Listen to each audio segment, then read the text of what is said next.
Каспий теңізі бұрын соңды болмаған экологиялық жағдайға жетті. Оған 130-дай азан өзен құйса да деңгейі жылдан жылға төмендеп барады. Мәжіліс депутаты Еділ Жаңбыршин осылай деп дабыл қақты. Депутат бұл болашақта айналасындағы өңірлердің экономикалық жағдайына қауіп төндіретінін ескертті. Мәжілістің экология және табиғатты пайдалану комитетінің тақырыптық отырысында Каспий теңізін қорғау бойынша халықаралық міндеттемелерді орындау мәселелері қаралды.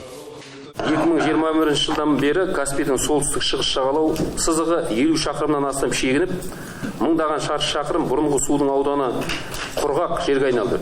Мамандардың зерттеулеріне сәйкес Каспий теңізінің қазақстандық бөлігі жыл сайын 8 сантиметрге төмендеуде. Бұдан басқа өндіріс, көлік және басқа да антропогендік қызметтерден Каспий теңізі жүйесінің ластануы Атакөлдің флорасы мен фаунасына кері әсер етуде. Әсіресе эндемик Каспий байлығында өлімі жиі орын алуда.